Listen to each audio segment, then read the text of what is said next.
अरे सोचते हम एक पैंट बनवा ले, लुंगिया पे कहिया से है बता, बाबू को लुंगी फट गल वो पैंट तो बनवा पेबे? बात तो सही कहते मगर नहीं बनवा पेबे तो बताओ हमके। बनवा ले, कितना बनला? चल जो यार भाई दू, वही रिंकिया पिंकिया के दू मिले। वो तो ठीक है, दूधवा तो नहीं बेचबा कर ई कतली की अपन वो खसिया बेच दही का, उतना में हो जी?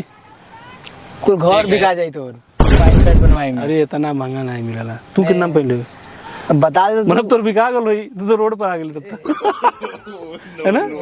चल हमरे घरवा देख का देखी तोरे घर में तू जोन रखले है ना गैया भैंस ये सब, मैं पैंट पहनिए और पैंट सिलवा यार हम एक निरखा सिवाल ही लुंगिया तो मान ला दुठ रहल है, लेकिन बाबू पहन गल हन गजन में। अच्छा बच्चे कितना कमा ले तू बता? अच्छा अपन उतना कमा लेता है जितना अपना पेट पल जाए। तू बोल। तो पेट पाल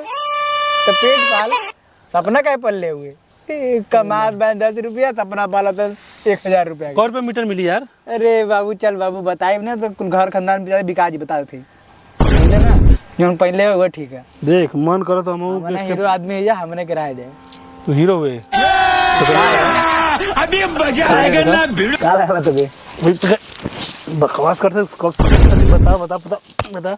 अब तो बात ना बताई, तो बात ना बताई। तू मरले कैसे? तू मिल ये ले मिली तू मिल आज। अभी तनी बाद में देख, दोस्त लड़ाई नहीं कर रहा है, गांव कहीं जा। तू मिल सुन। अरे हाथ अरे यार सुन, पहले बात सुन, नाराज मत हो। एक ही गांव कहीं जा, हमने मिल तो गांव तो कैसे हाथ फैले हैं? अरे यार चला तो फिर बाबू से बोले करवा दे। रुक हम